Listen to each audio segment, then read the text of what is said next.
comece de fato. Ótimo. Okay. Então, mais uma vez, boa tarde a todos. Hoje, dia 14/10/2021, nós temos a reunião do nosso grupo de estudos Lógica, Linguagem e Ciência, aqui da Universidade Federal do Tocantins. E hoje, com muita alegria, nós recebemos aqui o professor Erickson Cristiano dos Santos, professor da Universidade.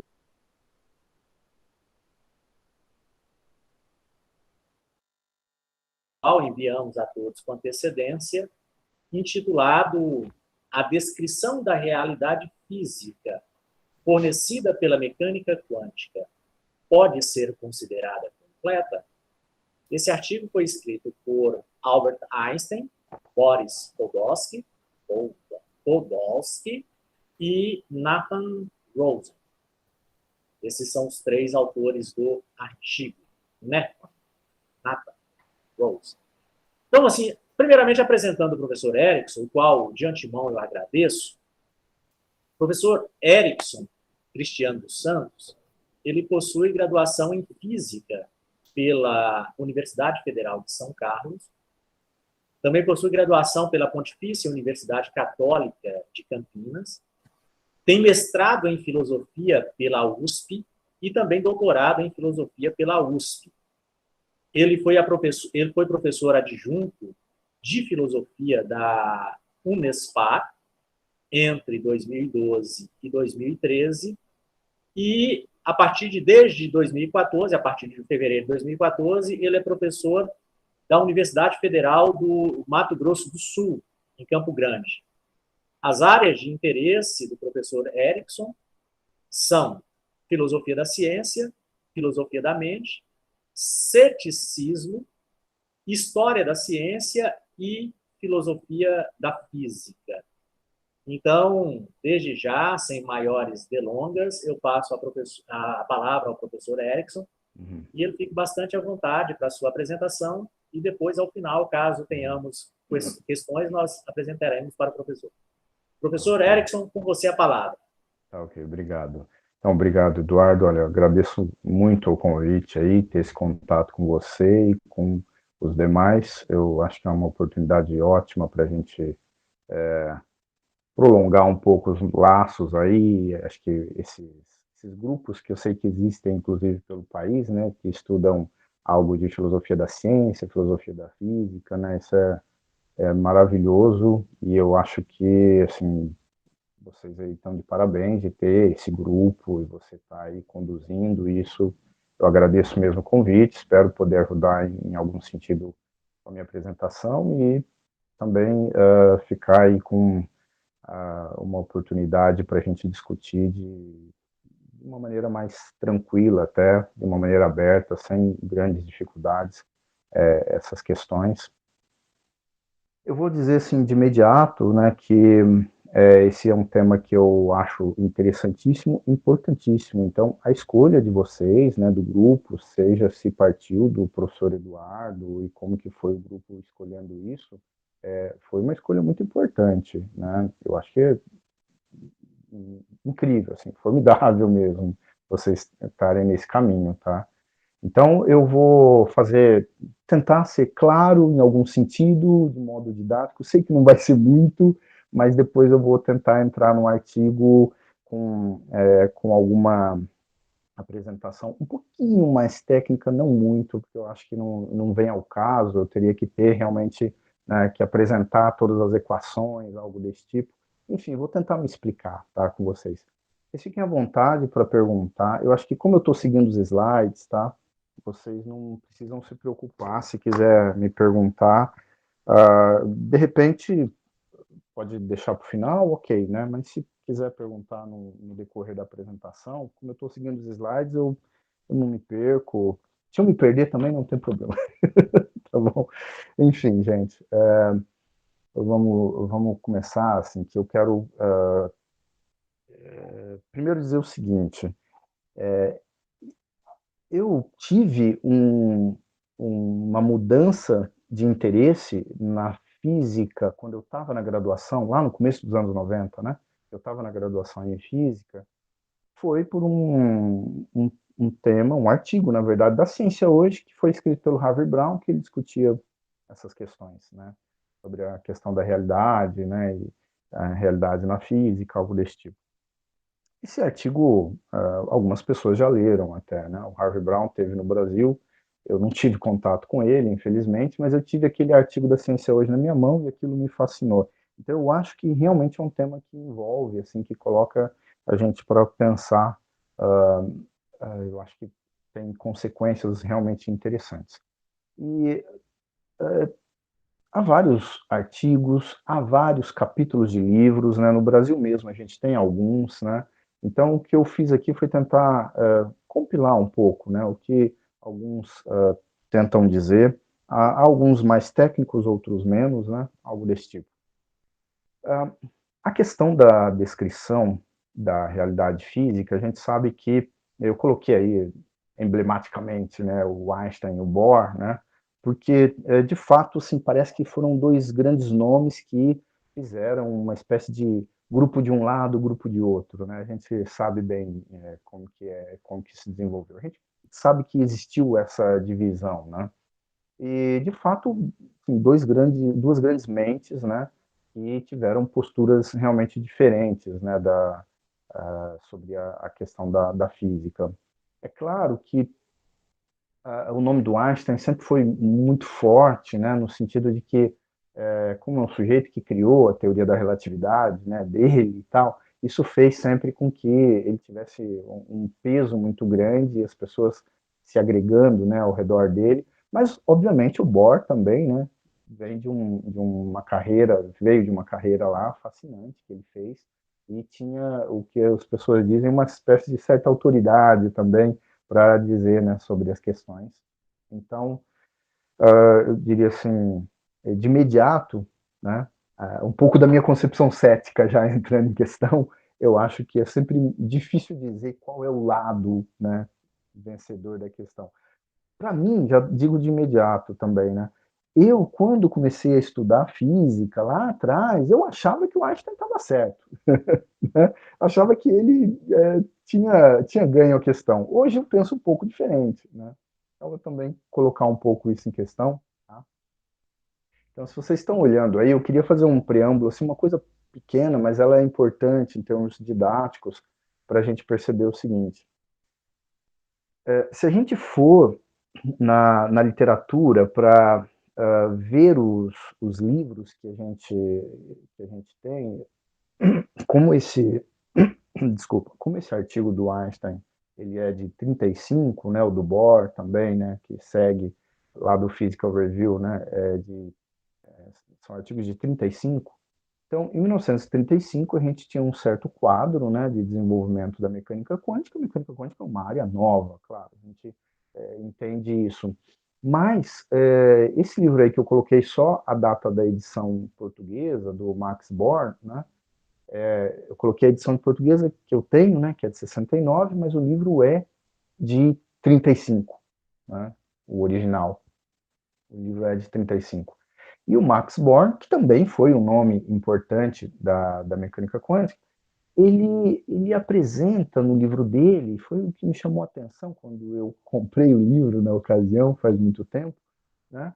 Essa edição é da Calouste Gumbeck, acho que tem por aí, né, nas bibliotecas, quando o Bohr, quer dizer, o Max Born, né, ele diz, né, na, na obra dele, basicamente isso, assim, eu vou ler aqui com vocês, né, vocês estão vendo aí meus slides, né, ele, num certo momento, diz assim, a lei da causalidade, segundo a qual o curso dos eventos num sistema isolado é completamente determinado pelo estado do sistema no instante t igual a zero, perde a sua validade, pelo menos no sentido da física clássica, né, quer dizer, a causalidade, como a gente enxerga, né, entende ela e usa na física clássica, então você usa lá nas leis da mecânica clássica, né, tanto com Newton, com Lagrange, no eletromagnetismo, né, você pega o livro do Simon para resolver exercícios de mecânica clássica, você pega exercícios do Goldstein para resolver física clássica, né, então aquilo lá deixa de valer. O que é interessante é ele já tocar em 1935, e eu não tenho mesmo a data para saber assim, que mês que esse livro foi publicado, mas o fato é que é em 35, o artigo do Einstein é em 35, então considerando que pelo menos algum tempo antes o Max Born já tinha também essa posição, né? Ou seja, é uma posição muito mais, já dá para a gente adiantar, né? Muito mais na direção do grupo do Niels Bohr, né? Mas desfazendo, né, da questão da causalidade, né? E a gente sabe assim que é importante lembrar aquele livro Misticismo e Lógica do Bertrand Russell, né? Ele é originalmente de 1910, se não me engano, 1910, né? E lá o Russell já se desfaz da causalidade, né? Falando que a causalidade ficava enfeitando como a rainha da Inglaterra, né? Então a gente já percebe que tinha mesmo um movimento de pensadores, né? Cientistas, filósofos, né? Matemáticos, que questionavam a importância da causalidade. Bom, então esse é um ponto para lembrar assim como que já na década de 30 um livro, né, não era só o artigo do Einstein, né, um livro já colocava em xeque essas questões que são fundamentais para a construção de conceitos da física, né, da física em geral, né. Quer dizer, nesse caso o Bohr está dizendo para a gente, olha, a física clássica pode valer a causalidade, mas na quântica não. Né? O livro dele se chama Física Atômica, né. Ainda mais adiante, só para citar mais outra passagem do livro, ele diz que a lei da causalidade é vazia. Né? A física é indeterminista pela natureza das coisas, e, portanto, no domínio determinista. Né? Aqui, desculpa, aqui, no domínio indeterminista. Desculpa, eu coloquei um IN menos aqui, tenho certeza.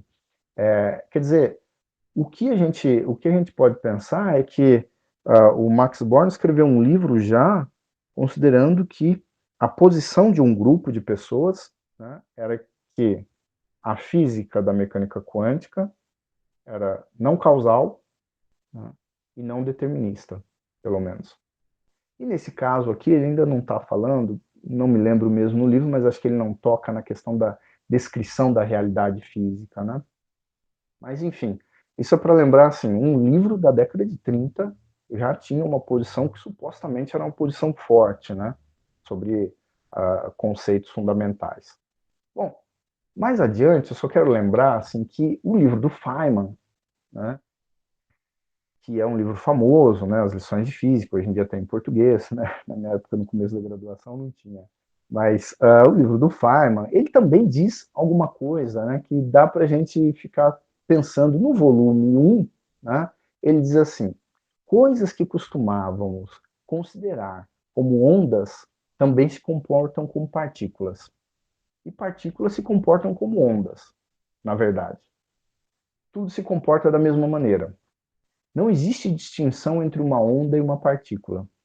Assim, a mecânica quântica unifica a ideia do campo, né, e suas ondas e as partículas em uma ideia só. Bom, aqui ainda a questão é que o Feynman está falando meio que como se partículas se comportam como ondas, além de ter uma espécie de física que me leva a acreditar, né, ver que partículas podem se comportar como ondas. A gente sabe do trabalho do De Broglie, né, sobre a dualidade onda-partícula, né? Mas ele fica numa situação de dizer assim, bom, na verdade, tudo se comporta da mesma maneira. Então, é como se a gente pensasse dessa mesma maneira, tanto metodologicamente, eu posso tratar, quanto ontologicamente, o que é meio estranho, né? Mas o ponto aqui é só para ilustrar que mesmo físicos importantes, ainda, né, muitos anos depois, ou seja, lá o Feynman, na década de 60, né, tinha uma visão que também não era para acertar exatamente o debate no sentido de descrever a realidade física, aceitar a causalidade, por exemplo, ou dizer que a física tinha que aparecer com algum tipo de determinismo, algo desse tipo.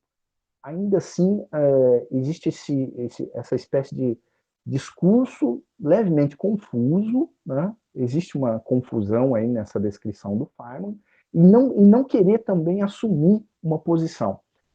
Na verdade, isso está escrito no começo do primeiro volume, acho que é na seção 2.3, né? No começo do primeiro volume, que não é o livro especificamente de quântica dele, né? Lá no terceiro volume, ele vai ter isso, né? Aí lá ele vai se posicionar muito mais em direção à física que o Niels Bohr apresentou. Tá? Então, só para continuar um pouquinho mais, aí tem um ponto que é o seguinte, eu vou dizer da minha parte como eu ouvia mesmo dos professores, de gente que trabalhava com física quântica, né? Assim, especificamente, por exemplo, o pessoal da área de ótica quântica, né? Eles falam o seguinte, é uma discussão para os físicos, né? É uma discussão, assim, não muito importante, sei lá, alguém trabalha com fundamentos, né, de física quântica, ok, mas eles fazem contas, né, vamos dizer assim, eles fazem contas, eles buscam resultados teóricos e outros fazem experimentos, né, e o que importa mesmo, ouvir de alguns assim, é muito mais a escola de Copenhague, ou seja, a interpretação do Niels Bohr. Tá?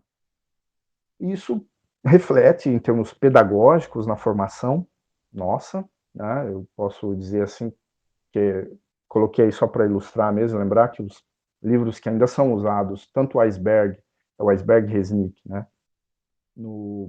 Se não me engano, isso aí já é para o terceiro ano, né?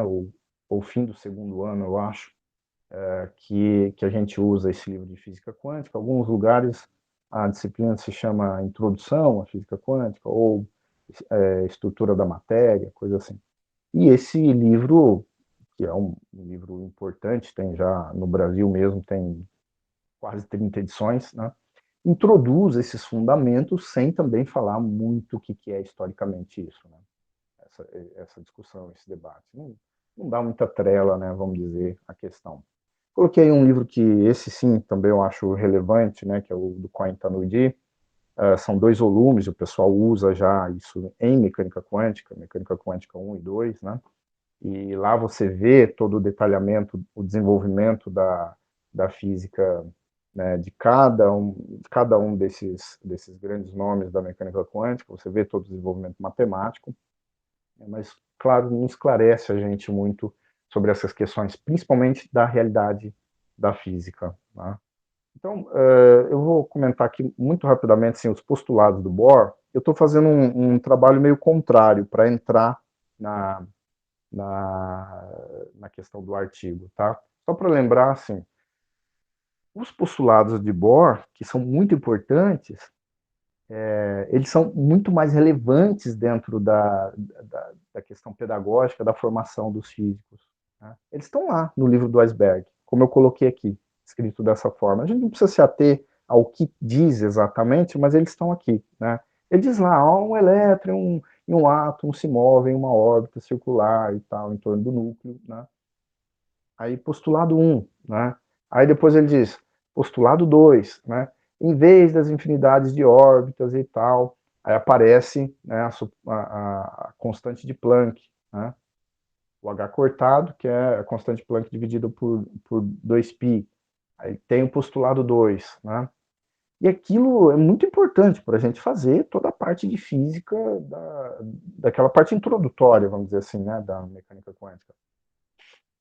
Se não me engano, no Brasil, só o livro do Caruso, que dá um detalhamento numa sequência um pouco histórica e toma um certo cuidado, mas não é muito detalhado historicamente, né, de como esse desenvolvimento acontece. É um livro interessante aquele. E aí ele apresenta lá o terceiro postulado, né, e o Bohr apresentou esses postulados de uma maneira que ele sabia que 2 deles eram basicamente possíveis verificar experimentalmente e 2 deles muito mais teóricos, né, ele supôs. Tá? A própria noção de emissão da radiação, né, que ele sabia que, quer dizer, ele sabia, né, ele supôs, né, que a gente tinha que imaginar que os elétrons estavam dando voltas no núcleo e não poderia perder essa energia de forma que senão iam colapsar, né, cair para dentro do núcleo, né? Então, essa era uma suposição importante, né? Ou seja, havia uma energia que mantinha o elétron sempre na mesma órbita, né? Isso é um pressuposto, né, que ele fez, depois, obviamente, conseguiram medir, né? Eu não sei até que ponto que ele mesmo conseguiu medir, acho que ele mediu, não me lembro o detalhe disso, tá? Então, assim, essas coisas servem para a gente pensar o seguinte, houve um desenvolvimento da física quântica que praticamente não leva muito em conta aquele debate do que a gente vai ver também, chamado às vezes, né, paradoxo EPR. E é uma pena, na verdade é uma pena, né? Porque isso levaria a gente a ter uma discussão muito mais forte, mais interessante para a própria formação daqueles que fazem graduação. Tá? Obviamente a gente sabe um pouco ainda com a ideia que o Thomas Kuhn passou para a gente, né, de que os cientistas, né, de certa forma, eles são formados dentro de alguns paradigmas e eles tentam manter isso. A questão é que o paradigma que o Bohr deixou como herança parece assim vitalício, né? E a questão eu acho que não é, né? O ponto eu acho que é esse, né? Quer dizer, a gente teria que voltar lá, mesmo que a gente pudesse dizer, acho que o Einstein não tem razão, né?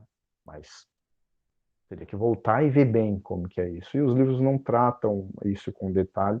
Então, eu só tentei colocar aí, de alguma forma, essa noção introdutória, para a gente perceber que, de alguma forma, esse debate ele está nos livros um pouco diluído, principalmente o que eu posso chamar assim, livros didáticos, né? E hoje em dia a gente tem uma literatura que discute, mas essa discussão histórica, né, inclusive da física e tal, elas não entram, né, bem dentro desse ambiente dos livros didáticos que formam os físicos nos dias de hoje. E aí, volto a dizer, a relevância dessa conversa que vocês têm aqui no grupo de vocês, acho que é fundamental. Né? Então, aí, para lembrar aqui a descrição da realidade física, né, que é o nome do artigo, eu só vou chamar atenção para alguns itens, então eu vou fazer a minha leitura, tá, gente? Né? Vou fazer a minha leitura aqui com vocês.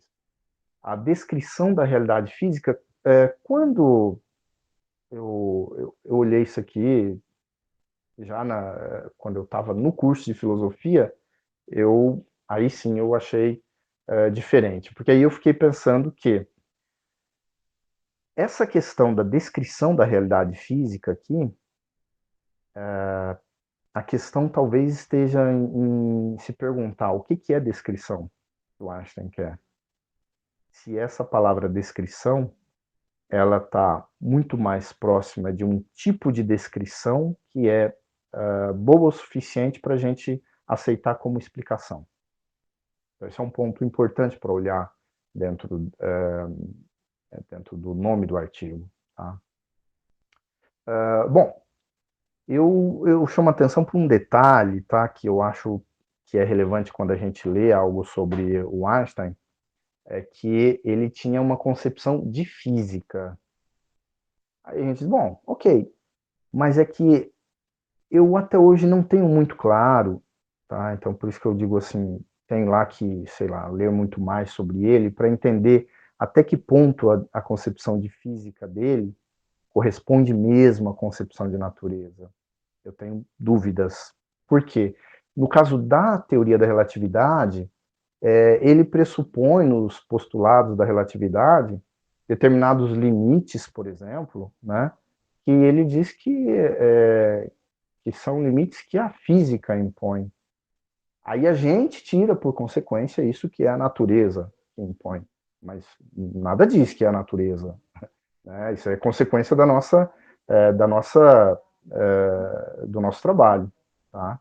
Então é importante a gente ter essa noção de que o título dele, né, tem uma forma dele pensar, né, e essa forma dele pensar ele coloca aí. Bom, então a realidade é a realidade física, né? A realidade da natureza, né? E aí pode ser considerada completa. Assim, para mim, eu vou ser bem sincero, né? Vendo no aspecto de que uh, eu vejo que as equações elas têm os seus limites, né? Eu ia dizer para ele assim, é completo dentro daqueles limites das equações, das soluções, né? Você supõe uma solução dentro de um conjunto de soluções possíveis. Hoje em dia eu vejo de maneira mais fácil, assim, eu não teria problemas para responder algumas questões para ele, né? Ok, eu estou comentando aí dentro do título, eu acho que tem coisas aí para serem percebidas, tá? Mas volto a dizer, assim, acho que isso nada é simples demais, assim, no sentido de que em algum momento possa ser ignorado, né? Eu considero esse artigo, esse e o seguinte, né, o do Bohr, que foi apresentado também com o mesmo título, né? Considero fundamental para o debate, acho que tem uma fertilidade muito grande, né? E, enfim, a gente pode perceber, assim, coloquei aqui como o Eduardo já tinha falado, né, o nome dos três autores aí. Eu, por exemplo, não sei muito sobre a carreira do Podolsky Rosen, tá? Talvez eu tenha lido, não sei, talvez eu tenha lido alguma coisa no livro do Emílio Segré, né, dos raios-x aos quarks, não me lembro mais, né. O fato é que, apesar da gente dizer, né, Einstein, Podolsky, Rosen, é sempre levado muito adiante o nome do Einstein, né. O Podolsky era ucraniano, né, o Rosen era americano, né. Mas, de fato, eles fizeram um artigo sucinto, né, eu acho que quem viu a versão, tanto em inglês e em português, aí, que tem aquela edição da Unicamp, né, aliás, não sei se vocês se lembram, né, essa versão aqui, que eu tenho, por exemplo, meio rasgadinha já, né, que a gente tem em português, foi traduzido faz tempo. É um artigo curto, né, e de bastante profundidade, né. Bom, vamos a alguns aspectos do artigo, e eu ainda vou fazer um pouco num nível meio comparativo, né, analogias, para a gente poder entender, e depois eu vou mostrar o artigo e a gente consegue concluir. Isso não é nada demorado, tá, gente? Então, o ponto é o seguinte, assim, uma argumentação, né, dentro do artigo, que o próprio título, né, já se pergunta sobre se aquilo pode ser completo, né, se aquele tratamento que a mecânica quântica oferece para os fenômenos pode ser completo. Então, a questão é duas hipóteses, basicamente, que são feitas ali pelo Einstein, né. Uma teoria completa, existe um elemento correspondente para cada elemento da realidade. Essa é uma questão, e a gente vai ver ela depois, né, de novo, apresentada como está no artigo, né, mas eu já vou dizer aqui, vale lembrar, assim, que é o sentido de algo ser completo, tá? E por isso que eu coloquei em vermelho aí, para chamar a atenção, né? O que é algo ser completo? Bom, num sentido matemático, significaria você ter todas as variáveis para o tratamento daquele problema, né?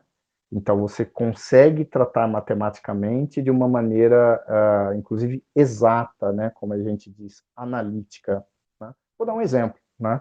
Quando a gente mexe com átomos, né? Os átomos lá da tabela periódica, o átomo de hidrogênio, a gente resolve as equações para o átomo de hidrogênio de maneira completa. Só que a gente sabe que já no átomo de hélio não dá certo isso.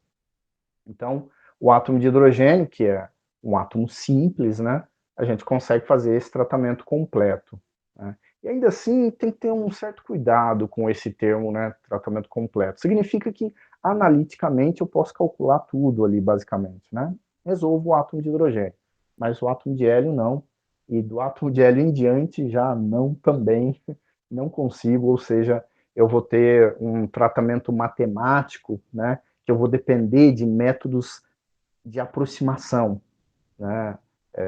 Teoria de perturbação, métodos aproximativos, teoria de Hartree-Fock, eu vou ter outros métodos. Então, dizer que, se perguntar sobre algo ser completo, é uma pergunta, assim, forte, é uma exigência forte, eu acho, tá? Que a gente tem que ver nesse sentido, né?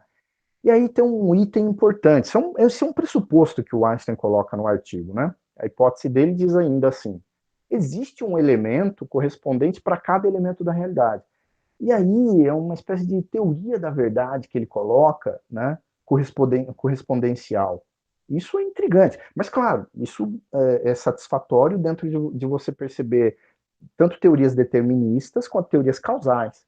Então, o Einstein está pressupondo que as teorias físicas elas têm que ter esse tipo de comportamento, vamos dizer assim. De alguma forma, elas têm que serem reduzidas, né? Elas têm que responder por aproximações, ou diria mesmo, teorias causais, né?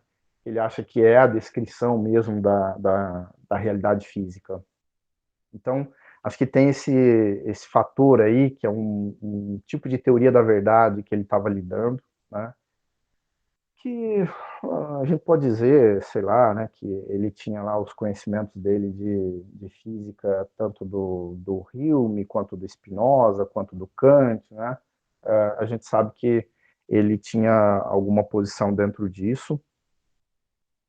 Eu, particularmente, não consigo identificar bem a teoria causal dele exclusivamente em um autor, tá? Eu vejo misturas ali, né? Eu acho tudo bem, né? Mas então eu acho que ele não é o que o que a gente pode chamar assim de um teórico causal kantiano, né? Ou sei lá, Humeano. Não, acho que não é uma coisa exclusiva. Bom, uma outra suposição que também é feita no artigo, né? Uma condição suficiente da realidade de uma quantidade física, né? E que ela seja exatamente previsível sem qualquer perturbação do sistema ao qual pertence. O ponto que a gente vai ver é que, de alguma forma, surge um problema, né, dentro desse experimento mental, né, que ele vai dizer que a gente pode fazer, surge um problema que é, se a gente mexe numa variável, não importa a distância que a outra esteja, a outra vai sentir também, né? Grosso modo, uma coisa desse tipo, né? Então isso vai ter consequências, porque dá para a gente dizer assim também, adiantando a conversa, quem tem leituras aí vai ver que os físicos se interessam pela matemática, muito, claro, mas eles também se interessam pelos experimentos. Então, no fim das contas, se os experimentos derem certo, né, eles não estão muito preocupados. Experimento, a palavra é, experimento, entre aspas, prova a teoria. A gente que estuda filosofia sabe que não é assim, né? Mas os físicos, eles falam, não, estou satisfeito. Aí, se você consegue provar a teoria com mais de um jeito, né, com mais de um modo, aí você fica muito satisfeito, né? Então, a gente tem que perceber esse aspecto, né, que a exigência do Einstein é meio que uma conversa com os cientistas, né? Não é exatamente uma conversa com pessoas como nós que estudamos filosofia, né? Vamos dizer assim. Deixa eu só ver a questão aqui, que acho que já serve para a gente comentar rapidamente. Talvez valha a pena a gente já entrar na. Devem ser, ô Vinícius? Tudo bom? Devem ser em epistemologia como oportunistas. Eu acho que é isso, né? Eles fazem. Eu costumava ouvir, né, dos professores, e eu tinha bastante contato assim com professores que trabalhavam muito, como eu disse, com ótica quântica, né? O sujeito fica lá esperando encontrar um operador para ele resolver uma equação, e tá tudo bem, né? Não estão aí, eles estão realmente fazendo isso, assim, a opção ontológica ou metodológica, né, que aparecer, eles vão. É bem interessante isso, porque, em parte, né, as pessoas não estão fixas realmente, assim, tão fixas dentro de um tipo de paradigma como a gente pensa dentro da estrutura kuhniana, né, de apresentar. É claro que as pessoas são formadas dentro de uma espécie de escola, entre aspas, né? Isso acontece um pouco, mas Para eles, eu acho que fica muito claro assim, são elementos matemáticos, se eu conseguir avançar, tá tudo bem, né? Mas, enfim, realmente esse comentário é isso, né? Eu acho que a gente tem que ter em mente essa situação. Bom, então, dos pressupostos ali, as hipóteses, né, que a gente tem, a gente pode ver o seguinte, né? Uma curiosidade que acontece com a mecânica quântica, né? Há duas grandezas, né? Dois tipos de grandezas, né? Que a gente chama de operadores não comutativos. Né? Essas grandezas, operadores não comutativos, quem já está mexendo com alguma matemática um pouco mais pesada, né, vamos dizer, sabe como que é isso, mas o exemplo é simples também, né? A vezes B é diferente de B vezes A, né? Quando a gente tem uma álgebra abeliana, como a gente diz, que é simples, A vezes B é igual a B vezes A, né? Assim, 3 vezes 2 é igual a 2 vezes 3. É uma álgebra simples, né? Uma álgebra abeliana consegue satisfazer isso. Mas numa álgebra de matrizes, por exemplo, já não bate, né? Não dá certo. A vezes B, nem sempre, pelo menos, né? Nem sempre vai ser B vezes A, ou seja, na maior parte dos casos vai ser diferente. Então, o que acontece com os operadores na mecânica quântica é isso. Tá? E aqui já vale adiantar assim, um comentário para que a gente não se perca. Basicamente, é o operador na mecânica quântica que tem essa interpretação, principalmente para os dias de hoje, né? Essa ideia de que é o operador da mecânica quântica que deveria ter a grandeza para eu interpretar como algum sentido ali de realidade ou não. Na maior parte dos casos é visto assim. Bom, o outro ponto, então, é o seguinte, né? O conhecimento de uma das grandezas exclui o conhecimento da outra. É que, se eu tenho A vezes B, né, eu posso pensar que eu conheço A e eu conheço B também. Mas lá pelo princípio de Heisenberg, né, a gente vai ver, né, o princípio da incerteza diz para a gente, olha, não é bem assim, eu não vou conseguir conhecer as duas grandezas ao mesmo tempo, né, de maneira simultânea. Né? Então, o princípio da incerteza vai mostrar para a gente que o conhecimento que a gente tem de variáveis, né, não é igual à física clássica, né? Onde na física clássica a gente pensa em momento, né, de uma partícula, né, quantidade, né, de movimento de uma partícula, e a gente vai lá e pensa assim, eu conheço aqui a variável, por exemplo, velocidade, né? Ok. Aí eu vou ter a outra variável junto de alguma forma, o tempo, né? E aí eu vou ver que eu não vou ter isso simultaneamente. Ou eu conheço, sei lá, a energia e eu vou querer conhecer o tempo. Na mecânica quântica, não vou conseguir segurar, né, as duas grandezas juntas. Né? Sempre uma vai ficar, entre aspas, escondida. Né? Uma expressão meio forte da minha parte, mas tudo bem. Então, o que a gente vai ter, assim, como resultado da avaliação que o artigo poderia mostrar para a gente é isso, basicamente. A descrição de um sistema físico pela mecânica quântica não é completa. Tá? Eu vou mostrar um pouco mais para a gente discutir isso, mas você fala, pô, então esse é o resultado que o Einstein, Podolsky, Rosen, né? Esse é o resultado que o artigo do EPR mostra para a gente. Né? Você fala, bom, pode parecer que, tudo bem, então, vamos aceitar. A mecânica quântica não é completa, né? E aí a gente, então, arruma uma mecânica quântica completa. Né? Mas o Einstein vai dizer, mas a gente também não consegue arrumar uma mecânica quântica completa. Né? Então, as qualidades, né, que os operadores não comutativos oferecem para a gente, eles não possuem realidade simultânea. Então, basicamente, duas coisas, né, que são resultados importantes do artigo. É só como introdução mesmo para a gente perceber. Que eu não sei o quanto, né, como a gente está conversando entre pessoas da física, né, tem alguns da física, mas, desculpa, pessoas da física e da filosofia, né, então eu quero tentar dar uma introdução nesse sentido para o pessoal da filosofia também. O ponto é que o Einstein consegue mostrar com o artigo, e é por isso que surge o paradoxo, né, primeiro, dá para você pensar que a mecânica não é completa, mecânica quântica não é completa, isso é estranho, né, você trabalhar com uma física sabendo que ela... não no sentido de que uma teoria tem que ter um fim ali, não, não é isso, né? De que realmente está faltando algum tipo de variável, né? Que depois vai resultar na teoria das variáveis ocultas, né? Que vai ser desenvolvida com o livro principalmente, né? Com o livro do von Neumann, né? Mas isso cria um certo desconforto para o Einstein, né? Em falar assim, bom, eu estou trabalhando com uma teoria ali que, segundo o que as pessoas estão vendo agora, está faltando coisas para tratar de uma maneira decente, vamos dizer assim, né? Conhecer fisicamente o mundo, né? A natureza.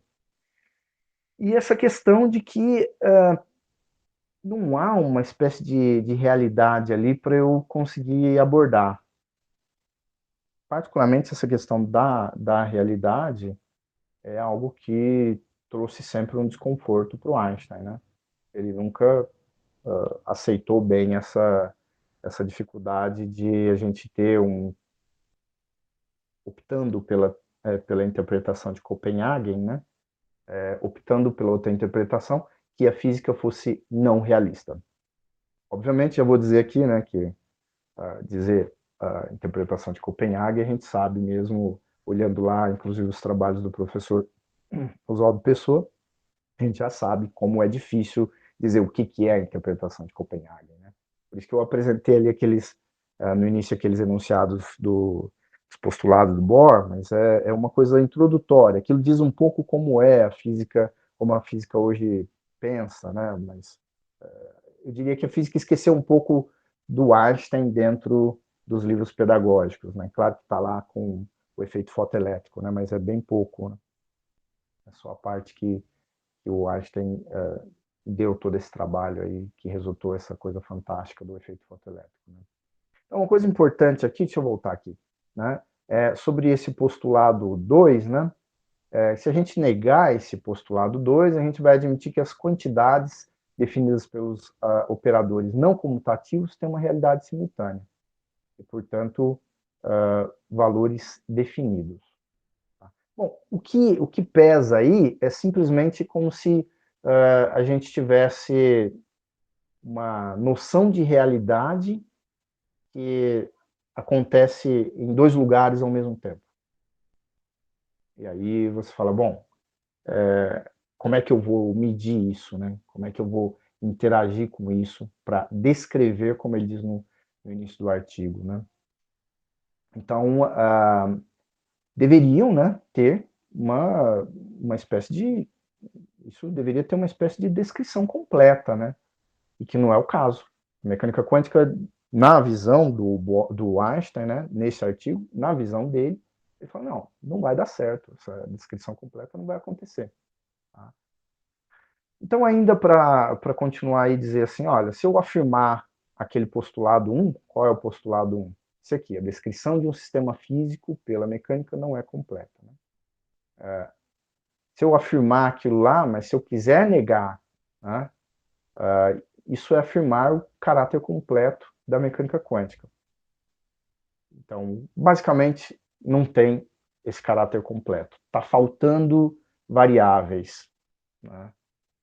O que eu vou dizer, de novo, comparando com a física clássica, é que na física clássica, por mais que você desenvolva uma equação muito grande, né, eu não coloquei aqui, mas eu não teria que mostrar até uma equação do tipo massa mais massa vezes aceleração mais algum termo vezes velocidade mais uma constante igual a uma força vezes uma exponencial de menos ct, né? Enfim, ali eu consigo tratar uma equação diferencial parcial não linear de segunda ordem, né, não homogênea também, eu consigo tratar analiticamente. Então, o que o Einstein estava chamando a atenção é, olha, mesmo com a equação de Schrödinger, né, vocês não conseguem fazer isso. Então, aquele tratamento matemático que a gente faz na equação de Schrödinger, que a gente faz, por exemplo, o átomo de hidrogênio, resolve a equação, faz separação de variáveis, aí trabalha com a parte real, consegue os resultados e tal, né, ele está dizendo, não, ali tem ainda alguma coisa em termos de que dois aspectos, né? A função de onda, né? Ela não está descrevendo a realidade, né?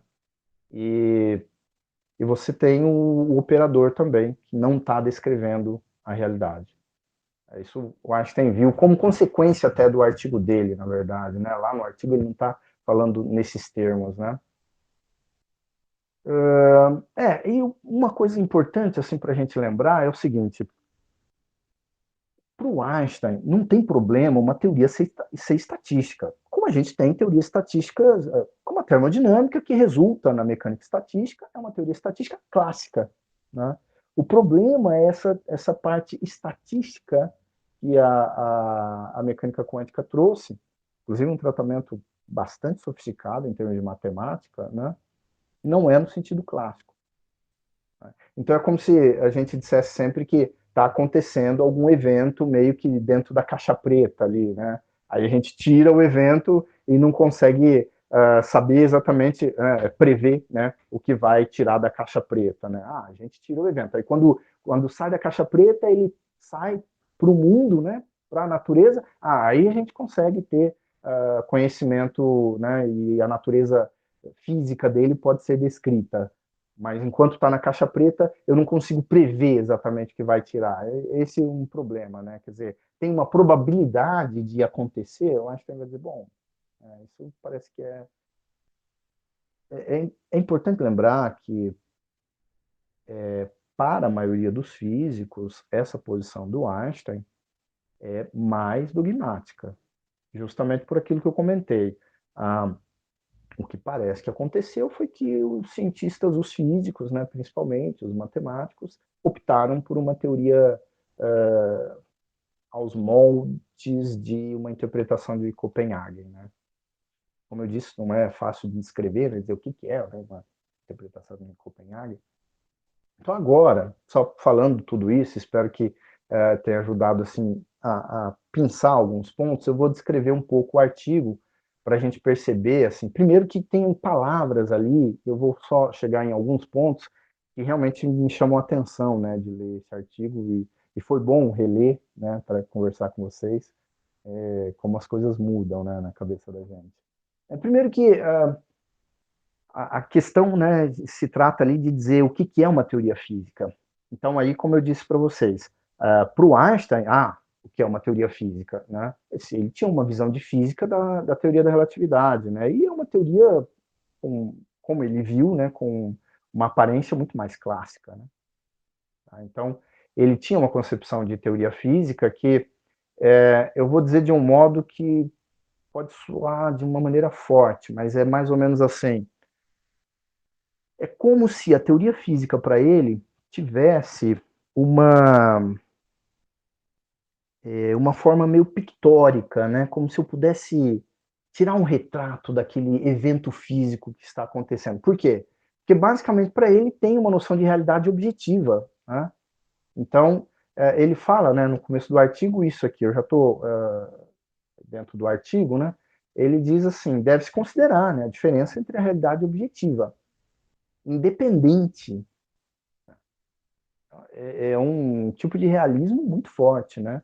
Eu diria que, num certo sentido, é muito mais para mim, tá? Outros autores, né, que têm peso realmente, né? Não a minha opinião aqui, mas eu vejo isso como um tipo de realidade, um pressuposto mais ingênuo.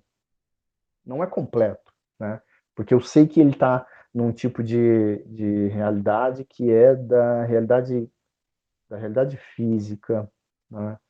Mas ele acredita que essa realidade física é o que a natureza, como a gente deve usar mesmo para ler a natureza, né? Claro, a gente sabe isso desde o Galileu, essas coisas, né? E eu acho que ele está muito mais nesse tipo de interpretação. Então, a questão, né, é considerar a diferença entre a realidade física e os conceitos físicos que a teoria opera. Bom, ou seja, existe uma realidade e os conceitos, uma linguagem. Tá? Tem aí uma noção de que ele está tentando dizer, de alguma forma, que a matemática é o que ajuda a gente a entender a natureza e tal, e que, de alguma forma, a realidade física vai ser atingida, é uma interpretação que a gente vai conseguir fazer. Coisa que a mecânica quântica, numa interpretação mais atual, a maior parte dos livros, né, vamos dizer assim, ó, a gente faz contas, né, dizer que aquilo existe de tal e tal modo, né, basta a gente pegar o livro do Van Frassen, por exemplo, para ver que o antirrealismo tem muita gente ao lado do antirrealismo, né, como o Van Frassen, né, em imagem científica. Né. Então, eu acho que essa é uma questão assim, que logo no início do texto do Einstein, Podolsky Rosen, aparece, chama atenção, eu acho que merece especulação muito mais ainda do que a gente tem aí nos livros, mas ou pelo menos eu diria que fazer uma releitura disso, né? Acho que vale a pena. Vai que né, tá perto aí dos 100 anos do artigo, né? Daqui uns poucos anos a gente chega lá. Bom, essa própria palavra que ele usa, né? As que eu coloquei em vermelho aqui, né? Não estão destacadas lá no artigo, mas eu coloquei. Né, conceitos que tenham correspondência com a realidade. Então, é um tipo de teoria de verdade, né? Por correspondência. Olha, não que a teoria de verdade por correspondência seja tão ruim assim, né? Mas é de pensar que ele está fazendo um pressuposto ali que é uma coisa que está muito mais dentro de uma exigência que a física clássica fez, né? Eu posso achar assim, como eu comentei com vocês agora há pouco, tudo é muito bonitinho na física quando você trata com átomo de hidrogênio. Depois a coisa fica complicada. Então você usa os recursos árduos, né, as ferramentas que tiver, né, para tentar penetrar no fenômeno, né? Mas enfim, a interpretação dele, né? Ele também tem uma noção, né, de o que é uma teoria de sucesso. Eu acho isso bonito, né? Muito interessante, porque ele tem lá a concepção dele do que é uma teoria, né? Mas aí a gente tem que fazer então essa pergunta, né? A teoria correta, o que é ser uma teoria correta, né? Eu vou trocar dentro de um conceito que eu tenho, uma teoria correta pode ser uma teoria válida, né? Um sentido de correção que eu estou pegando aqui da lógica, tá? Para ele pode ser muito mais, mas eu estou pegando esse sentido aqui. E uma teoria correta, no sentido de ser válida, eu acho que se ele estava pensando assim, né? Aí então ele vai ter uma apresentação um pouco restrita, né? A noção de validade de teoria, né, tem lá suas limitações. O Vinícius comentou uma coisa aqui, peraí. As declarações fortes, mas ainda assim eu vejo como um realista crítico. Indução e dedução na física dimensional, talvez isso me parece estar exposto. Pode ser. Pode ser. É até uma coisa importante lembrar, né, que o Vinícius, essa apresentação do Einstein de 35, né, ela já é algo que ele mudou desde 20 e tanto, né, 24, aquele congresso de Como, né, na Itália, acho que é de 24, né, ele já vinha tentando se posicionar e esclarecer, né. Eu acho que eu não gosto da ideia que ele apresenta de realidade objetiva, né? Porque assim, você fazendo física não vai conseguir achar essa realidade objetiva, né? Eu até posso dizer sempre assim, em termos pedagógicos, ok, né? É muito bom você ter uma realidade objetiva, né? Mas é uma exigência forte, né? E aí, quando a gente pensa assim, como você disse, afirmar que uma teoria é plenamente verdadeira então, uma teoria plenamente verdadeira, né? Eu acho que é isso, assim, Eu diria que o que eu posso adiantar uma coisa, assim, na conversa, a gente pode conversar mais depois até. Eu tenho na minha cabeça uma separação entre teoria verdadeira e teoria válida, né? Eu concebo teorias matemáticas, físicas, né, e até mesmo da biologia, como teorias válidas. A questão da verdade, para mim, é outra. Assim, eu acho, né, um achismo bem forte da minha parte, né, que a questão da verdade ela pode ser colocada dentro do, de uma situação ali de debate, pode ser colocada, mas eu imagino que ela tem menos peso. No sentido epistemológico, eu sei que tem para gente, né? Mas os cientistas não fazem tanto isso, né? Quer dizer, a gente olhar lá a noção de que crença verdadeira e justificada se põe, eu também acho que sim, né? Como alguém que estuda filosofia, eu acho que sim, mas eu vejo que eles não se preocupam muito com isso, né? Porque, assim, a opção é a álgebra que puder resolver aquele problema, né? A opção é o espaço de funções que puder resolver aquele problema, que é no sentido muito mais instrumentalista, né? Eu acho que puxa, se a gente conseguisse, yes, realidade objetiva, né, seria ótimo, né? Mas a gente ainda não tem isso. E, sei lá, você pensa, né, como é que você resolve determinadas equações diferenciais que são monstruosas? Coloca lá no computador para resolver pelo método de Monte Carlo, por exemplo, né? Então você não consegue fazer as contas na unha, né, como a gente diz, né? Então, eu acho que isso é legal, assim, como você diz. Eu acho que eu também tenho isso em mente, assim, que se fosse possível essa ideia de realidade. Então, até eu digo assim, o Einstein está certo se ele quer dizer assim, a gente devia fazer isso, mas se não der certo, vamos fazer de outro jeito também. Um pouco assim, né? Eu apelo para a ignorância, tá bom? Um pouco nesse sentido. Eu vou voltar aqui, fica à vontade para comentar. Então, esses dois pressupostos de uma teoria, né, se a teoria é correta, né, se dá para compreender bem a posição dele, e se a descrição fornecida é completa, né, bom, eu acho que a partir daí, né, principalmente a partir daí, os trabalhos da física conseguiram mostrar, né, que tinha um problema mesmo da completude, é difícil a palavra, né, a tradução, né, completeza, né, completude, da mecânica quântica, mas a gente sabe dos trabalhos do Gödel também sobre a matemática, né? Ou seja, as ciências estavam sofrendo uma certa dificuldade de se dizer como ciência exata, né? Completamente exata. A gente sabe disso, né? No entanto, eu acho fundamental, né, dizer isso, né, dizer que a gente tem hoje uma certeza de que não há grandes certezas nesses campos de ciências, né?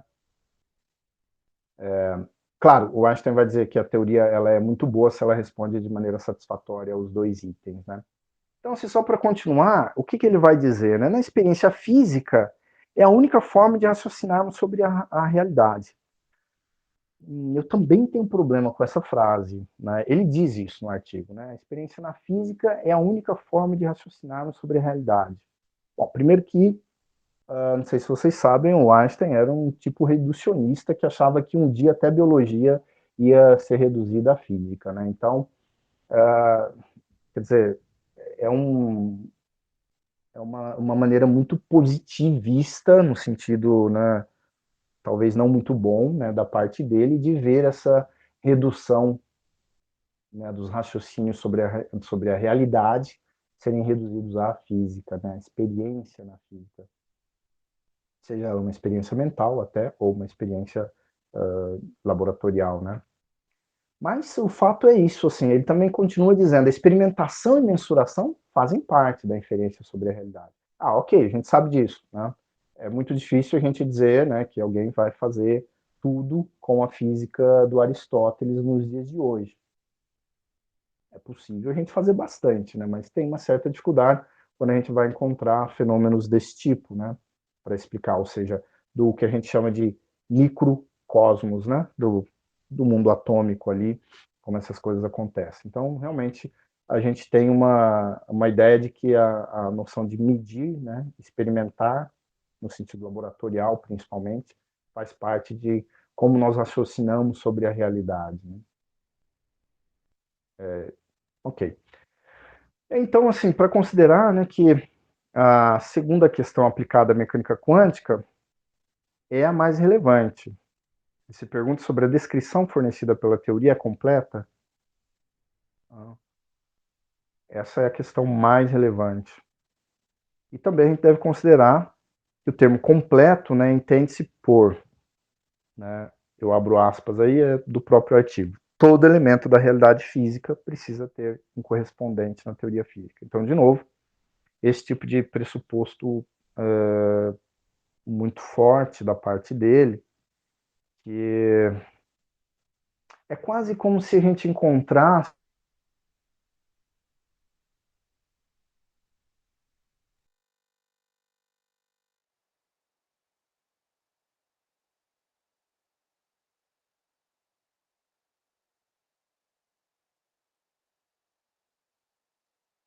disso, e eu não sei se a gente faz teoria física ou qualquer teoria científica, mas teoria física, né, para que ela seja definitiva, que ela apresente um tipo de realidade definitiva, objetiva, completa. De novo, é o sonho, né? Mas né, entre sonho e realidade é outra coisa. Mas o ponto aí de chamar o sistema completo, né? Essa definição de sistema completo, que a gente pode chamar de condição de completude, aí é interessante a gente pensar nisso, né? Lá no artigo ele está dando uma ênfase a isso, né? Se o sistema for completo, bom, uma coisa a gente tem que levar em conta, né? Também para dizer que o sistema é completo significa que toda situação, né, que eu estou imaginando ou experimentando está tudo sob controle, todas as variáveis. E aí, né, assim, como eu digo, a gente na filosofia sabe que não tem como você controlar todas as variáveis.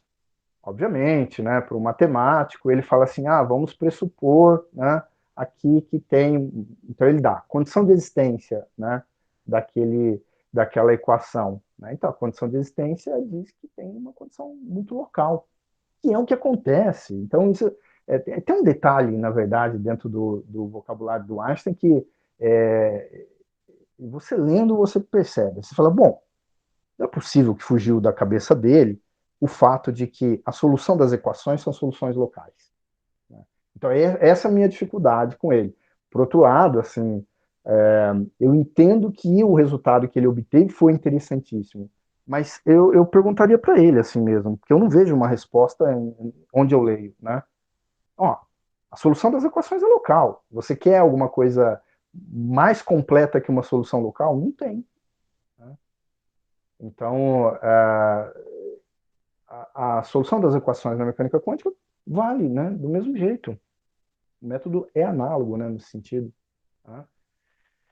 Eu coloquei aqui uma digressão, no sentido de que eu precisava me lembrar, né, de que quando a gente diz aqui que a condição de completude dele é do sistema, né, sistema completo, a gente precisa lembrar, então, né, como eu estava dizendo que a solução das equações ela é local, né, olha, é tão simples isso, é como uma equação de segundo grau.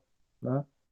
Uma equação de segundo grau, a gente diz que tem lá se o delta que a gente calcula é maior que zero, é igual a zero, é menor que zero. Né? E quando é menor que zero, a gente sabe que não está na solução dos números reais, né? Do conjunto dos números reais. Quando é igual a zero e maior que zero, a gente sabe calcular, está nos reais. Né? Então, é tudo muito bem determinado. Né? E, então, as condições de contorno, né, são as condições limite, né, a gente aplica para eventos da natureza bem locais. E é por isso que as equações têm solução local. Porque os eventos estudados são um pedacinho só da natureza. Né? Eu não estou entrando com uma pretensão de calcular muito da natureza. Daí eu vejo depois se eu consigo prolongar, né, aquela validade da teoria. Ok? E aí, então, a gente já está terminando, viu, pessoas? Calma aí.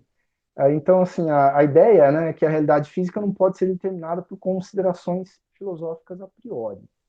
Ok, eu sei, eu tenho que ir lá olhar um pouco a natureza. Né? A realidade física deve ser encontrada pelos resultados e experimentos.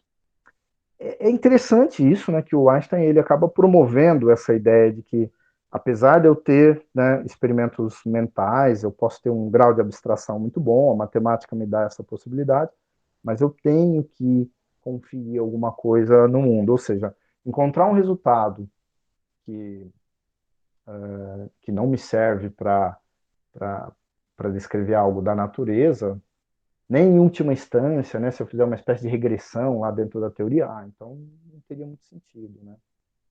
É uma exigência forte da parte dele, né? Mas, de novo, é uma exigência que tenta,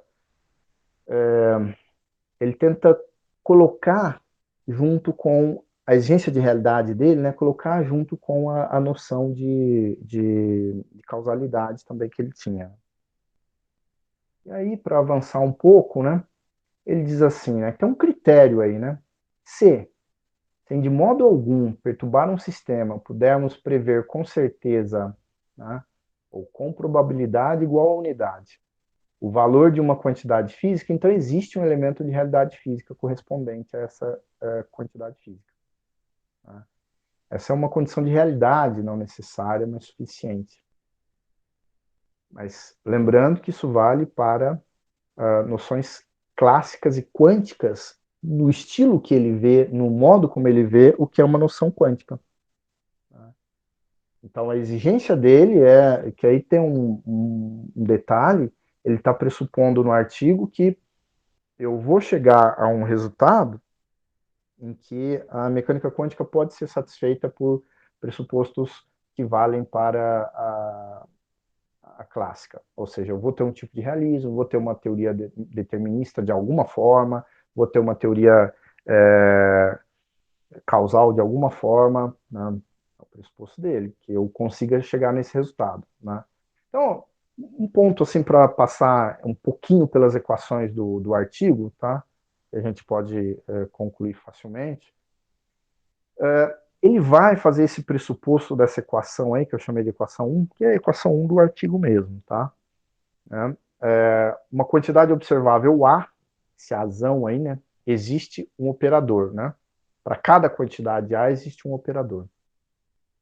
Então, psi linha é equivalente a um A multiplicado por psi, que é igual a um Azinho multiplicado por psi. Então, na verdade, o que eu tenho aí é que o Azinho também ele é um número, né?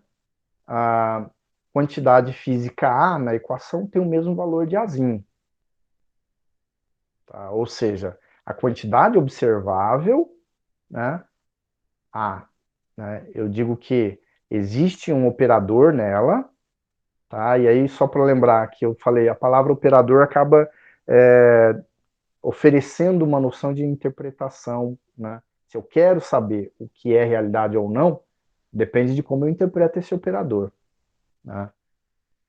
E no artigo, o Einstein, então, está pressupondo isso, assim, olha, se eu tiver essa função aí, Azão de psi igual a Azinho de psi, né?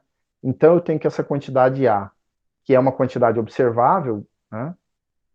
Ou seja, é uma quantidade de algo que está na natureza, algo que eu posso pressupor que tá na natureza. A equação está me dizendo, olha, algo acontece ali na natureza. Né? E tem um valor de Azinho, que é um número. Ou seja, basicamente é uma constante ali. Né? É um número.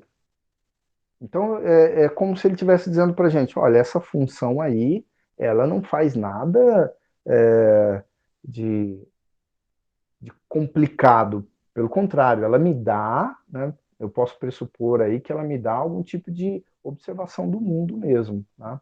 Eu coloquei aqui, já só para lembrar, né, que o artigo tem as equações, mas é que vale a pena a gente simplesmente citar aqui, porque não é uma questão da gente ficar mostrando passagem por passagem. Inclusive, teria que abrir as contas dele, né, para mostrar isso.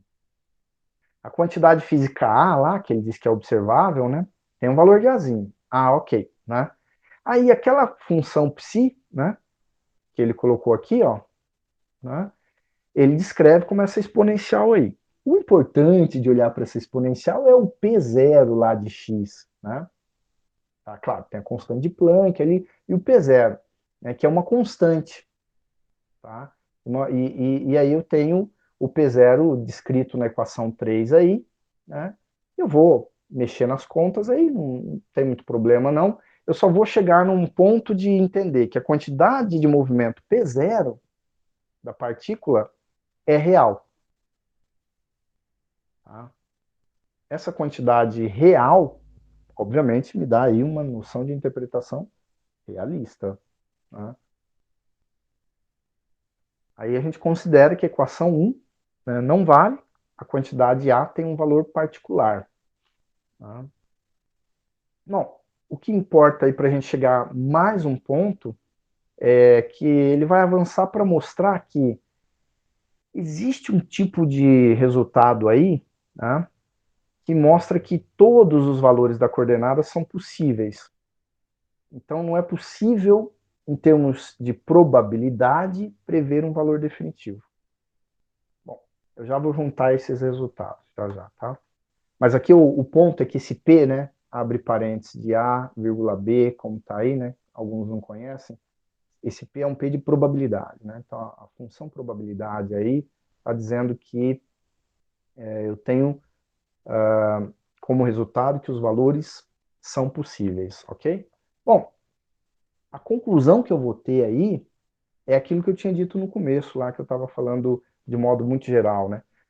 Quando se conhece a quantidade de movimento de uma partícula, sua coordenada não tem realidade física. Porque os valores de operadores aí, eles não comutam. A gente sabe que A vezes B é diferente de B vezes A. Então, o ponto crucial mesmo é, há uma perda de informação. A gente sabia disso já, todo o pessoal sabia dos princípios de Heisenberg, que isso acontecia. Mas o Einstein, de certa forma, não se contenta com isso, né? Perder a informação, né, significa eu não ter a informação física suficiente para descrever de forma que dê realidade objetiva, né, para os eventos da natureza. Ok? Então, aí só para concluir, assim, tem mais 4 slides, tá, gente? Está dando meu tempo. A descrição da realidade, né, fornecida pela função de onda, que o Einstein colocou lá para a gente, diz, não é completa, né, ou quando os operadores, né, correspondentes às duas físicas não comutam, essas realidades não podem ter realidades simultâneas. Bom, o ponto que está aí é que o artigo vai mostrar, a gente tem uma dificuldade da descrição da realidade. Tá? Bom, esses dois resultados, a descrição da realidade não é completa, as quantidades não podem ter realidades simultâneas. Ok? Só para esclarecer melhor aqui, a gente não precisa realmente ficar preso em equações, é para se lembrar daqueles experimentos, eu não quis desenhar aqui, porque é fácil a gente imaginar até, né? Se a gente tiver uma caixinha, né, e que sai bolinhas de um lado A, bolinhas de um lado B, né? Quando a gente pensar que as bolinhas verdes, só tem bolinhas verdes e amarelas ali dentro, né? Quando saem bolinhas verdes de um lado, e a gente obviamente está interagindo na observação, né, com aquelas bolinhas verdes, simultaneamente as bolinhas que saem do outro lado são amarelas. Né? É amarela a que sai, né? Se eu tiver uma bolinha amarela saindo desse lado, do lado A, e eu observo, e observar já significa entrar numa interação, obter a informação, né? Obter algum tipo de realidade. Então, nessa situação que eu observo a bolinha, ela é amarela, que saiu pelo lado A, simultaneamente, instantaneamente, a outra é verde, do outro lado, do lado B. Então, esse tipo de resultado mostra que a gente tem uma espécie de dificuldade de descrever a realidade, por quê? Porque não tem uma noção de tempo, né, acontecendo ali. Os eventos acontecem de uma maneira simultânea. O resultado do Einstein é importante no artigo, que ele simplesmente mostra o seguinte, é o que vai acontecer também com o problema das partículas na fenda, né? Que é, não importa o tamanho da caixinha, né? Se ela for muito grande, muito grande, né? Se eu pegar numa bolinha lá na frente, na saída A, e ela for amarela, a outra é B. Na saída B é verde, né? Ou seja, eu não consigo ter uma física que descreve isso, porque inclusive não tem a variável tempo. Tá? E aí tem um tipo de probabilidade também, que não é uma probabilidade clássica. Tá? Apesar de que eu acho, assim, vou ser bem sincero, tem um detalhe, a teoria da causalidade é um pressuposto nosso, né? A gente tem que ter lá um pano de fundo dos eventos. Isso eu falando, né? O Einstein não diz isso no artigo, mas a gente tem que ter um pressuposto de que os eventos sejam, para eles serem causais, eles têm que ter algum tipo de é, homogeneidade, né? Uniformidade para eles acontecerem. Ou seja, a gente consegue entender bem os eventos de maneira clássica, porque ou a gente prevê que o tempo não está presente, ou que o tempo ele está numa ação muito de partículas com uma velocidade muito baixa. Né? Então, a gente tem que ler o artigo do Einstein um pouco pensando na relatividade dele, né? O que ele está querendo dizer com tudo isso, se ele tem resultados, obviamente, né, os resultados da, da relatividade. Então, terminando aí, né, na mecânica quântica, a gente considera que a função de onda contém uma descrição completa da realidade. Né? Isso parece algo medido sem alterar o sistema. Mas esse pressuposto, né, como critério de realidade, pode levar a uma contradição. Tá? E, basicamente, essa contradição está dentro daquilo que eu mostrei. Assim. Eu posso ter dificuldades de descrever a realidade, porque, de novo, se eu tenho lá uma bolinha amarela e a outra. Então, eu tenho a bolinha amarela, eu tenho uma observação, eu tenho uma teoria para observar, eu tenho uma teoria para ter informação, eu tenho uma teoria que eu suponho ser causal para aquilo ser amarelo, e aí eu teria que mostrar que tem uma interação, né, com outra bolinha. Ou seja, a interação entre os objetos na física, de maneira mais clássica, né, é uma interação de dois objetos, né? Não é fácil tratar multicorpos. Mas a interação ela é simples quando a gente tem duas partículas, como é a lei de atração da gravidade, como é a lei de Coulomb. Né? Então a gente tem duas partículas, no caso lá do átomo de hidrogênio, né, eu trato como um elétron ao redor do núcleo, e esse núcleo tem só um próton, então é fácil, é um tratamento coulombiano. Né? Mas quando eu percebo que esse tratamento de duas partículas, né, a noção de interação, ela está acontecendo de maneira simultânea, eu perco essa informação. Tá? Eu perco essa noção de como descrever o sistema. Então, o que o Einstein está dizendo é isso. Assim, eu não consigo descrever o sistema porque eu não tenho informação suficiente. Eu vou ter uma informação probabilística. Tá? E essa, né, como eu coloquei aí, é um tipo de atitude instrumental dos físicos, né? O Jacques Merleau-Ponty, ele tem um livro sobre o Einstein, né? Eu separei aqui para lembrá-los, né, do livro. E é interessante a discussão dele, né? Como ele apresenta um pouco. Essa é uma dificuldade, né? De que o que aconteceu com os físicos é mesmo que se eles não quiserem assumir uma posição, como a gente pode dizer, da escola de Copenhague, a gente diria que tem aí uma interpretação mais instrumentalista, né? O Jacques Merleau-Ponty ele divide três grupos, né? Simplesmente para dizer para nós, olha, tem esses físicos aí com uma atitude instrumental, tem um pessoal que aceita a atitude do Einstein, né? Do De Broglie, do David Bohm, né? Que também fez um trabalho importantíssimo, né? Com a teoria causal. Né? Então tem um grupo que se recusa a aceitar completamente esse não realismo, esse princípio da complementaridade, como o Bohr tentou apresentar, né, como uma espécie de não precisamos da causalidade mais. Né?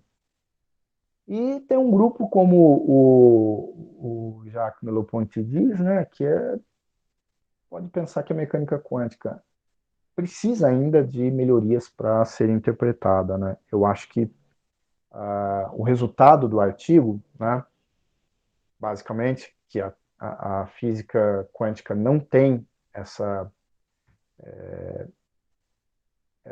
teoria completa para nos oferecer, é um resultado interessante, mesmo matematicamente, eu acho bom isso, que vai resultar num debate aí que acho que vocês vão continuar, né, nesse percurso, vão perceber, então não tem que falar muito da questão como isso vai adiante, mas vão ficar temas sempre como realidade, causalidade, né, se a matemática descreve bem os eventos ou não, como um resultado que, a partir daí, né, desse artigo, tem um debate mais forte.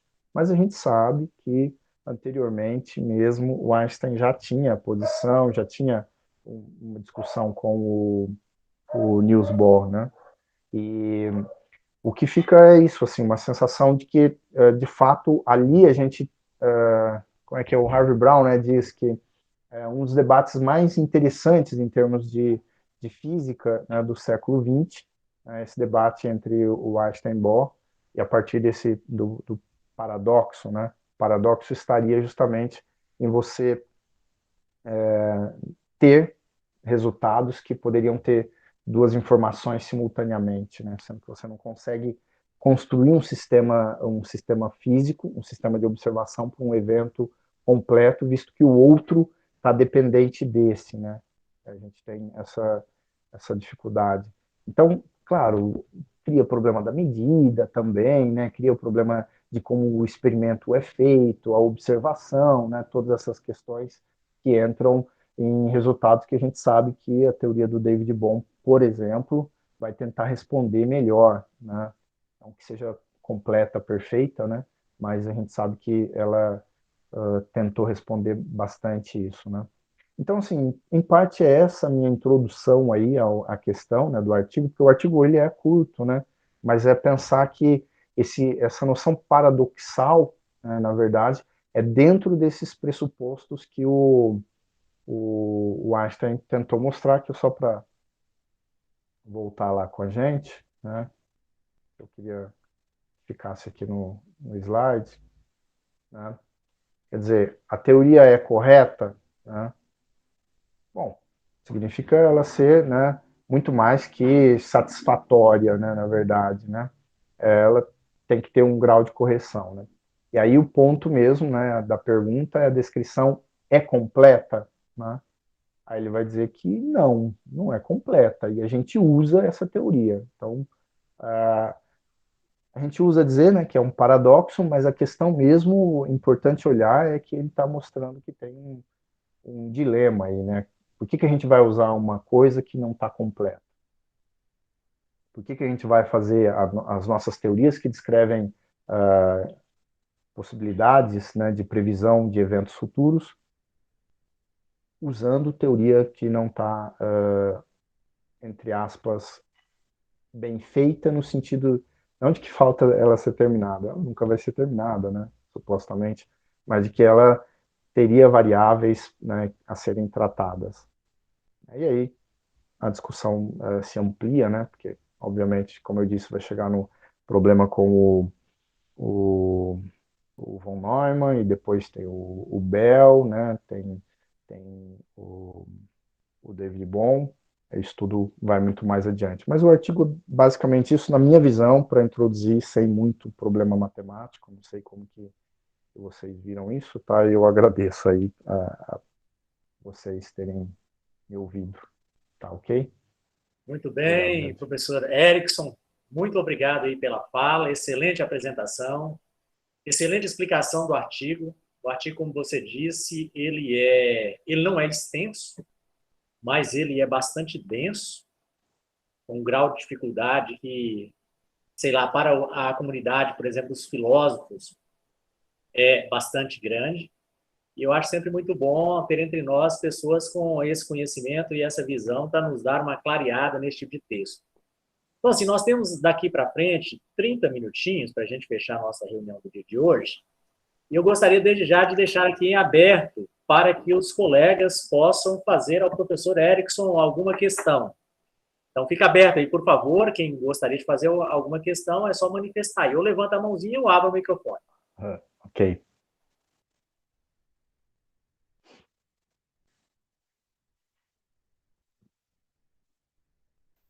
O Walter levantou a mão. E Walter, por gentileza, pode fazer a sua pergunta.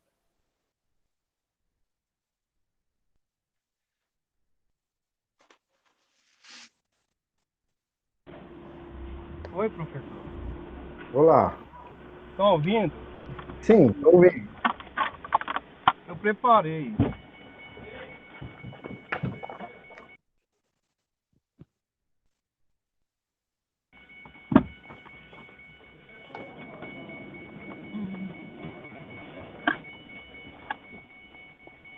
Pois não, Walter. Parece-me que está fechado o seu microfone.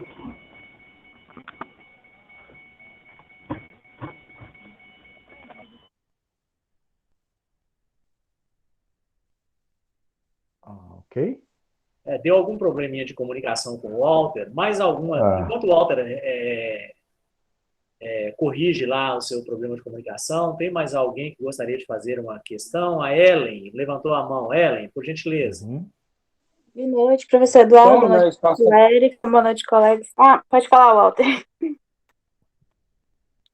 Coordenação espaço-temporal com a ascensão da causalidade, no sentido de determinismo, aqui, num primeiro momento, e aquela dualidade entre definição, que seriam as abstrações, né, de não observáveis, tipo, por exemplo, a função de onda em si, e a observação. Depois ele passou para a segunda fase, onde ele já é uma fase mais dualista, mas em contrapartida encarando já a complementariedade da onda-partícula. E por último, em terceiro momento lá das leituras que a gente pôde colacionar, desde Oswaldo Pessoa até esse último achado, né, dessa última obra, essa questão da relacionista, né, onde ele lança a mão do princípio da incerteza e vai trabalhar com aquela dualidade entre aparelho e objeto para enfrentar, de certa forma, as colocações, né, a teoria incompleta aí dos EPRs, né? Einstein, Podolsky e o Rosen. Então, eu pergunto para o professor, né, que já é da área, se dentro dessas perspectivas, desses avanços, né, de concepções do próprio Niels Bohr, se morreu as suas perspectivas naquela interpretação de Copenhague, nessa terceira interpretação da complementariedade, haja vista que ele era um positivista, né, um dualista positivista, e o positivismo, ele, de certa forma, ele acaba impedindo que se atribua um fenômeno, né, antes da medição.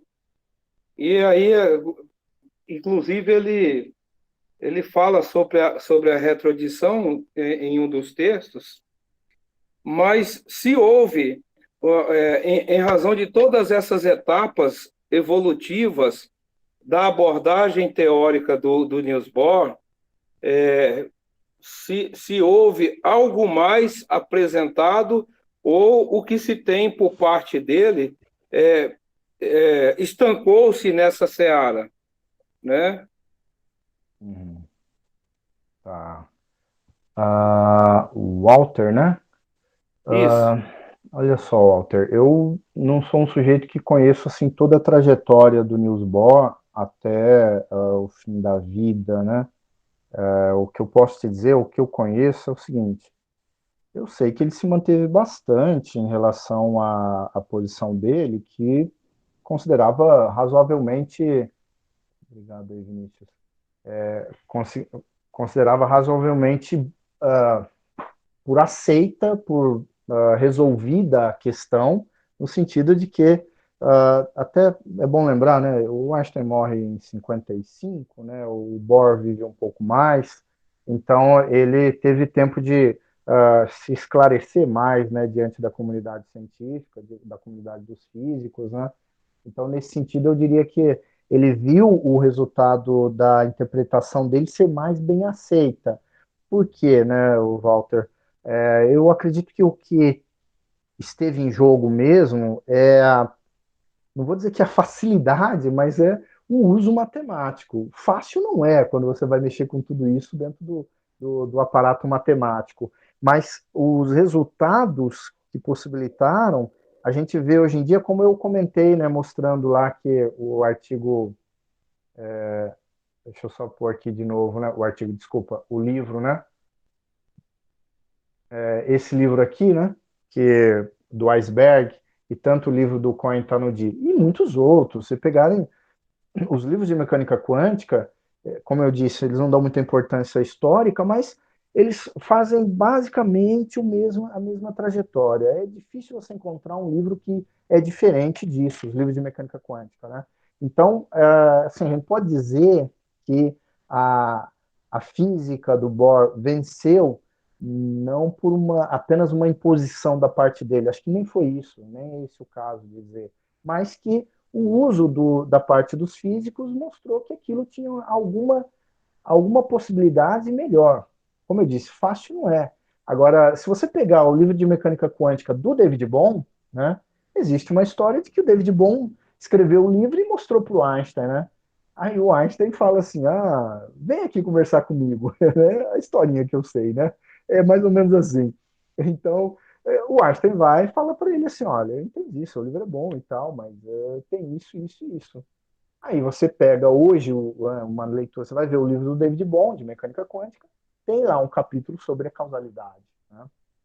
Que, segundo dizem, foi o Einstein que convenceu o David Bohm a abordar de uma maneira melhor aquilo, né, a questão do problema.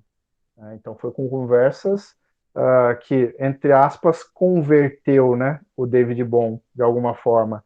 Então, o que a gente pode dizer assim que ficou dentro desses livros didáticos é que a ferramenta matemática e os pressupostos dos postulados de Bohr, por exemplo, né, eles são mais fortes. E a gente usa isso dentro da física com uma relativa economia, vamos dizer assim, né, e uma consequência grande. Então, aquele Bohr filósofo, entre aspas, e o Einstein filósofo, né, a gente não teve um debate assim tão acirrado para dizer quem ganhou, né? Eu diria que se a gente perceber pela continuidade das teorias, o trabalho do Einstein, do Bohr ganhou, né? É o que as pessoas mais desenvolvem. Mas em termos pedagógicos, Walter, assim, a sua pergunta ela tem um sentido, né? De que os cientistas, vamos falar dos físicos, né? De modo geral, eles são mais positivistas, né? Eles são mais pelo resultado, né? Assim, como às vezes eu comento com os meus alunos, né? Aquela frase do Hilbert, né? Se há problemas, vamos resolvê-los, né? O Hilbert dizia isso, né? E essa consequência, ela tá ali muito na física, né? Na matemática também, né? A gente sabe, em termos filosóficos, que não é assim, né? Mas para a cabeça dos cientistas, eles têm esse pressuposto forte. Não resolvemos agora, mas vamos resolver daqui a um tempo. Alguém vai resolver isso no futuro, né? E, obviamente, a gente sabe que não é assim. Quer dizer, a teoria das cordas, por exemplo, mostra essa dificuldade grande, né? As coisas estão lá, numa matemática muito boa, mas nem com a ajuda da computação que a gente tem nos dias de hoje, a gente consegue resolver isso facilmente. Então, eu acredito que tem esse aspecto, assim, de que não era bem uma competição, né? Era um debate intelectual muito interessante e que rendeu frutos para a gente perceber que o que eu posso dizer assim, vou dar uma denominação meio forte, né? Se houve um lado que ganhou, o lado do Bohr, né? Uma interpretação de Copenhagen, né? Se essa interpretação a gente pode dizer que ela é possível de definir, né? Bem, se houve um lado que ganhou, ganhou em termos de pesquisa, fertilidade científica, né, explicação de fenômenos e tal, ótimo. O outro lado também tem muita coisa para ensinar para a gente, né? O trabalho do David Bohm foi uma continuidade muito boa para mostrar como o debate que o Einstein promoveu e depois o de Broglie aceitou também, e o Schrödinger, né? Então, esse debate não morreu, na verdade, né? Por isso que está aí amplamente, né, na literatura. Não sei se cheguei no ponto que você precisava, Walter. Qualquer coisa me diz mais aí depois. Perfeito, professor, perfeito. Bem. Eu, Pois não. só para. Eu vejo que naquele quadro do mapa das interpretações realizadas pelo professor Oswaldo Pessoa, Aham, aham. o Bohm ele se encontra no eixo epistemológico realista.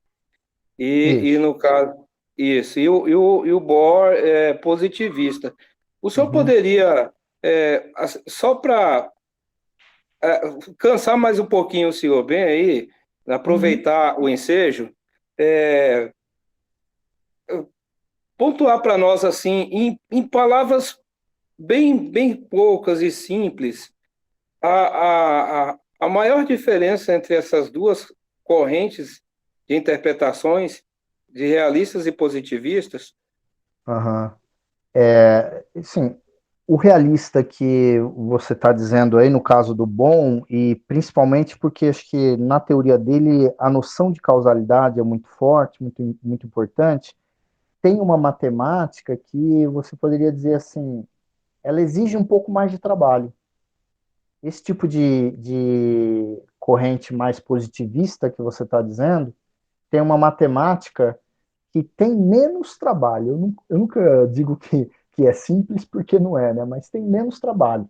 A gente costuma dizer assim: se você resolver as coisas com essa linha mais da escola de Copenhague, mais positivista, se você resolver as coisas ali, você vai fazer um tratamento com 3 variáveis. É mais ou menos assim. E se você resolver as coisas de uma forma mais causal, mais realista, né? Mas principalmente pensando em causalidade, né? Na teoria do David Bohm, você vai ter um tratamento com 6 variáveis. Então, a complexidade matemática é que traz dificuldades. Você, Hum. você obtém interpretações muito boas nesse sentido, de ambos os lados. Mas a complexidade matemática de um lado é maior. Quem é causal e realista vai ter mais dificuldade. Obrigado, professor. Ok? Muito bem. Ellen, havia se manifestado? Ellen, pois não. Boa noite novamente, né? Muito Boa noite. obrigada, professor, por dispor do seu tempo para essa apresentação, foi muito boa. Imagina. Eu estava comentando, estava estudando ontem com a Aline, né? Ela também faz parte do nosso projeto de pesquisa, mas ela não pôde estar aqui hoje, Uhum, então eu vou falar por mim e por ela, né? uhum, Quando nós estávamos estudando, a gente parou para analisar algumas coisas, né? Por exemplo, quando eu vou estudar uma realidade física, primeiro eu escolho um sistema físico, né? Seja um elétron, um universo, um objeto, enfim.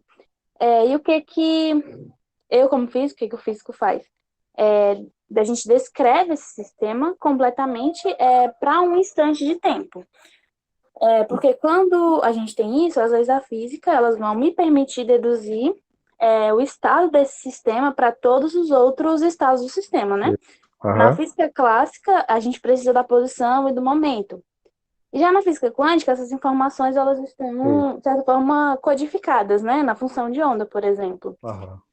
Então, se existem fatos na realidade sobre o sistema, vai estar naquela função de onda que está associada naquele sistema, né? Que é o Aham. formalismo matemático.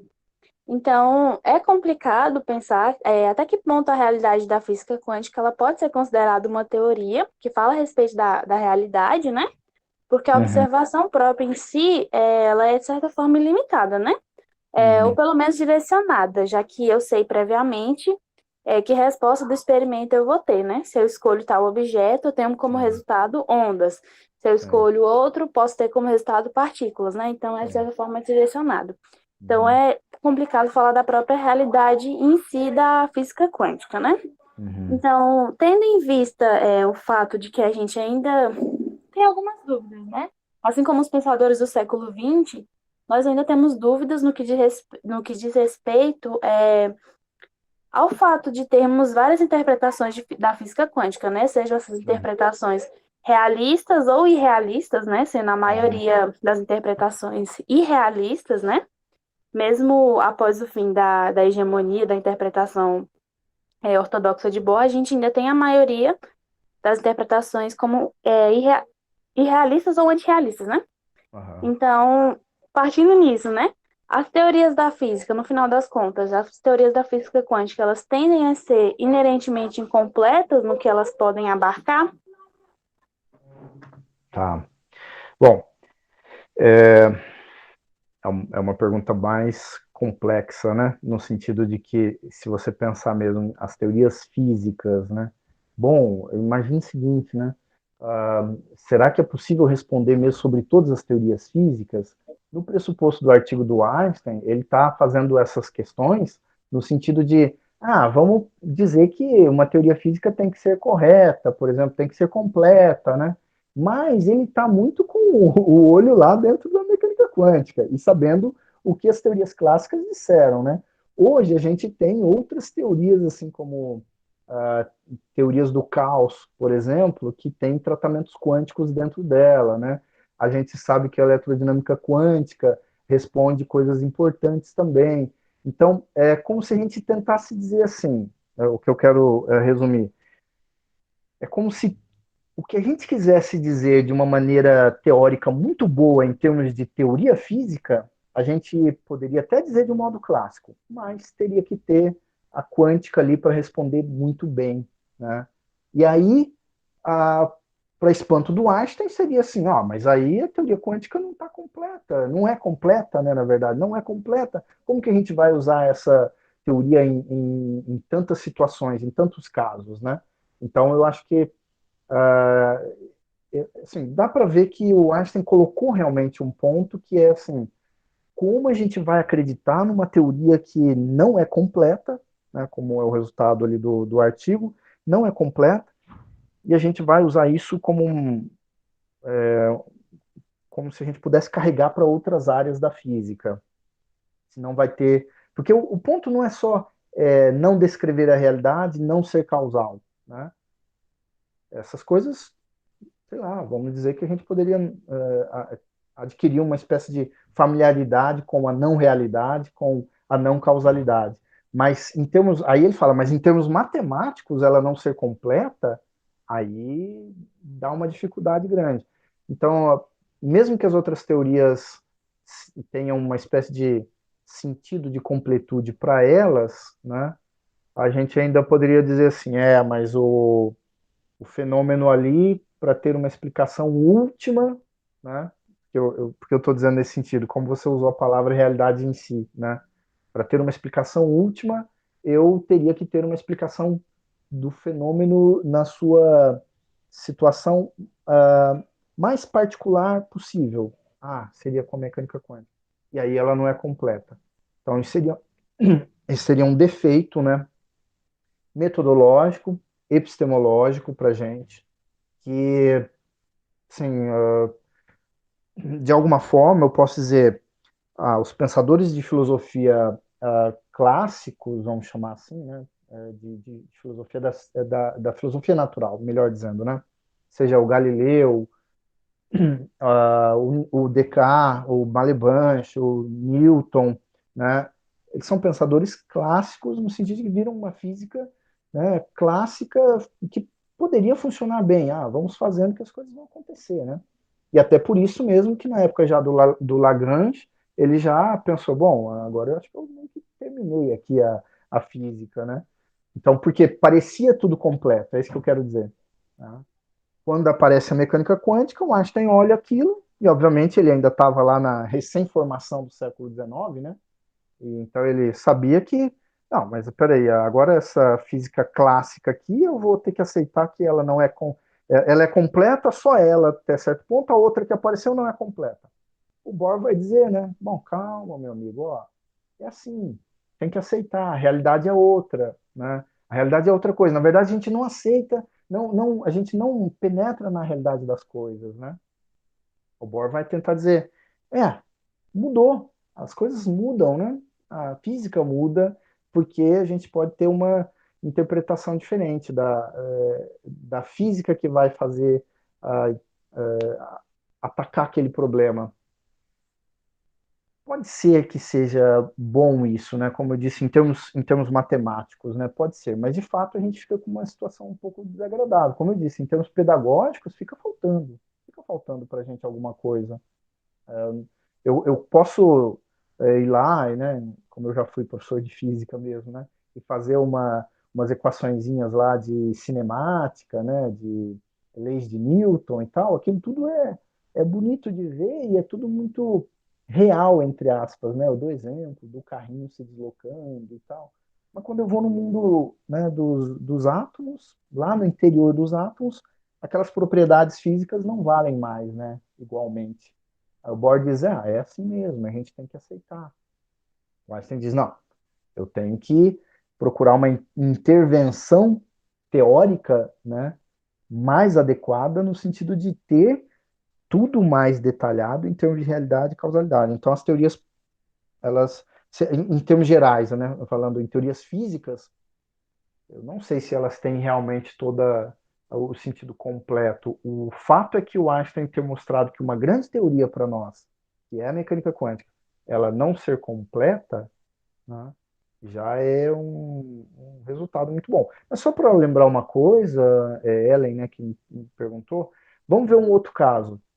O professor Assis, né, da Unicamp, ele mostra que ele não usa esse termo, que eu não me lembro, mas ele não usa esse termo, eu acho, de completude, mas ele mostra que a relatividade do Einstein não é completa no sentido de que tem itens que ela não responde. E a relatividade do Weber, que é o que ele trabalha, ele mostra bem como que ela pode ser compreendida, né? Ele faz todas as contas, tira todos os resultados, ele mostra a relatividade do Weber responde muito mais itens, né, em termos de observação de fenômenos, algo desse tipo.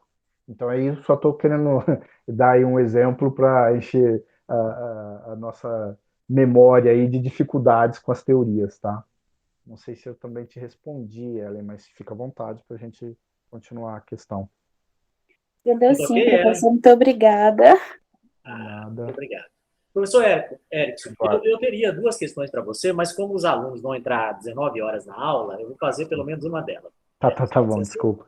Ok, agradeço. Professor, eu gosto muito, sempre gosto muito, quando ao ler um físico, um teórico da física, ele me deixa claro com quais os critérios ele avalia uma teoria física. E o Einstein, nesse artigo, ele nos dá esse posicionamento pessoal com relação a esses critérios. Por exemplo, ele trata do critério de correção, primeiramente. Ele diz que uma teoria é julgada pelo grau de concordância entre as suas conclusões e a experiência humana, isso ele chama de correção. E eu concordo contigo quando você equipara o critério de completude, que o Pessoa Júnior gosta de chamar de completeza, com um critério de verdade como correspondência. Todo elemento da realidade física precisa ter um correspondente na teoria física. Então, para o Einstein, ao ler esse texto, para mim está claro que o problema dele não é com o critério de correção da mecânica quântica. A mecânica quântica está correta nas suas equações, na sua matemática, está tudo ok. O problema é com a completeza ou completude. E aí, o EPR, eles vão afirmar terem demonstrado a existência, para questionar a completude, eles vão dizer ter demonstrado a existência de certos elementos de realidade, nas palavras de Einstein, que são partes do mundo não observáveis diretamente e que a teoria quântica omite. Aí, minha questão para você é, e quais são esses elementos de realidade que a teoria quântica omite? Só para ficar mais claro para a turma toda, porque eu já pressenti a sua resposta na sua própria fala. Mas só para deixar um pouquinho mais claro para os alunos. Se eu fizer uma espécie de tentativa de descrever um fenômeno, né, eu vou ter que entrar com variáveis do tipo espaço e tempo, né, de maneira simultânea, né? Como o princípio da incerteza mesmo já mostra para mim que eu não vou conseguir essas variáveis, elas ali presentes, que eu consiga, em termos teóricos, eu posso até imaginar, né, que ela poderia ser feita assim, mas na verdade não. A teoria mesmo, né, do princípio de Heisenberg, a teoria já diz que tem um limite. Eu não vou conseguir medir os fenômenos com todas as variáveis, né? E isso me mostra que, então, se eu não consigo medir, então eu não vou ter condições de fazer uma relação de causa e efeito, uma teoria da causalidade, uma relação de causa e efeito completa, né? Eu não vou ter também como descrever a realidade, porque eu não tenho as variáveis todas para descrever a realidade. Então, variáveis, é como se eu dissesse assim, né? Um evento aconteceu e eu vou tratar num sistema referencial x, y, z, né? Um sistema, né, de 3 variáveis, x, y, z. Ah, mas ainda tem o tempo. Ah, tá bom, vou lá e coloco o tempo. E aí, então, dentro de uma teoria como a relatividade, eu consigo fazer isso com o espaço de Minkowski, né? Eu consigo tratar com as 3 variáveis temporais, mais uma variável, desculpa, perdão, 3 variáveis espaciais, né? Mais uma temporal, na verdade, eu chamo isso de variáveis, né? Consigo dar um tratamento completo, né? O Einstein tinha isso na cabeça. Mas, quando eu pensar que eu vou levar a relatividade para o mundo quântico, aí isso não acontece, eu já não consigo fazer. Aí tá faltando, eu fico com uma sensação de que ou tá faltando variável, ou as variáveis que eu tenho não são suficientes, não resolvem a questão, né? Então, é esse problema de algum tipo de falha dentro da teoria, né? Tá faltando alguma coisa? Parece que tá. Bom, claro, né? A gente sabe que depois o Bell vai mostrar aí uma questão importante dentro dessa noção de localidade e não localidade dos eventos físicos, né? Mas isso é outra conversa lá adiante. Mas eu acho que é esse o ponto, né, o Eduardo? Quer dizer, se eu tiver uma abordagem com uma equação, como eu falei, uma equação de Schrödinger, né, que é basicamente uma equação que vem das equações de fluidodinâmica, né, como o Schrödinger conseguiu imaginar, eu calculo as coisas ali e ótimo, né? Eu calculo fazendo um pressuposto, inclusive, que eu vou lá e tiro a variável tempo para resolver tudo, porque para o átomo de hidrogênio eu nem preciso. Mas é só para o átomo de hidrogênio, né? Aí todas as outras coisas, elas não vivem no paraíso. Todos os outros átomos, eu diria, eles não vivem no paraíso. E ainda eu diria, né, que no caso do átomo de hidrogênio, que aparentemente vive no paraíso, é por um pressuposto da realidade que eu tenho das equações ser locais. Na verdade, é isso. Em termos filosóficos, eu sei que é isso. O pessoal da física não vê assim, né? Se eu falar para eles isso, eles vão falar, mas aí você está imaginando muita coisa, você não precisa disso, né? Eu falo, não, mas o pressuposto ontológico está aí, né? A solução só existe e ela é uma solução analítica porque eu tenho um pressuposto das equações diferenciais que são equações que têm solução local. Eu consigo calcular isso. Equações, por exemplo, dentro da topologia, que eu vou calcular coisas lá no infinito, algo desse tipo, isso aí é coisa muito mais complexa, né? Então, a mecânica quântica ela tem essa dificuldade. as soluções no espaço de Hilbert, elas são analíticas até certo ponto. Eu tenho que saber os termos que eu vou cortar lá, eu tenho que saber o que eu vou poder usar, o que eu vou ter que jogar fora. E jogo fora mesmo. Esse é o ponto, a gente joga fora, né? Eita, muito bom mesmo, professor Erickson. Olha, Sim, desculpa, a conversa é curta, no sentido da minha apresentação, foi curta, mas é um pouco assim. Depois a gente pode trocar e-mails, mensagens para a gente. sim, Tá? não, essa discussão, ela continua, nós temos reuniões aqui a cada 15 Exato. dias, Exato. nós estamos vendo que essa discussão aqui, ela é uma continuação de uma discussão anterior entre Einstein e Bohr. Uhum. Eles vinham discutindo desde 1927, ali no quinto congresso do Instituto Solvay, né? Isso. Depois, em 30, no sexto. Uhum. E aí, agora, em 35, o Einstein dá essa outra investida. 5 meses depois desse artigo, o Bohr escreve um outro artigo, como você disse, com o mesmo título, para responder o Einstein, que inclusive será objeto de nossa próxima reunião, no dia 28/10, para a qual eu lhe convido a estar presente. Quem vai tratar deste artigo do Bohr é o professor Rafael Veloso, lá da UERJ. Ótimo. Ele vai trazer a discussão aqui para a gente. Então, é uma discussão que continua, e sua contribuição aqui ela foi riquíssima para nós. Nós temos um objetivo no grupo, que é, a posteriori, escrever um artigo no qual versaremos ou trataremos do um Bohr não kantiano. Ah, você me falou, Nós queremos tratar disso, porque tem uma corrente forte aqui no Brasil e fora do Brasil que defende o Bohr kantiano, enquanto, pelo menos na minha concepção, Bohr é muito mais instrumentalista, positivista do que kantiano. Então, essa discussão todinha ela começa aí com esse embate entre Einstein e Bohr, para depois a gente saber de fato qual é a do Bohr. O que o Bohr de fato é, para a gente poder ter base para escrever esse artigo. Então, assim, lhe agradecemos muitíssimo mesmo, em nome meu, em nome da UFT, em nome de todos os nossos alunos e professores que estiveram aqui presentes.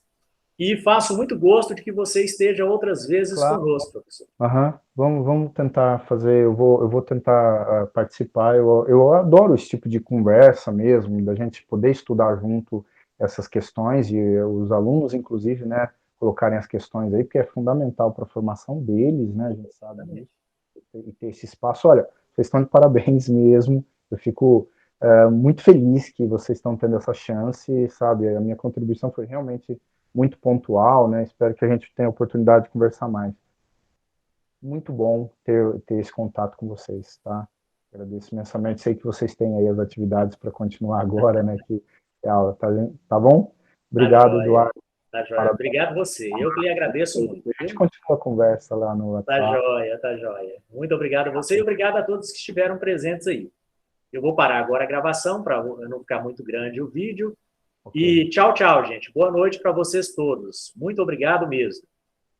Boa noite, muito obrigada pela participação, professor. Obrigada, professor Eduardo. Boa noite a todos. Vamos Boa noite, Ellen.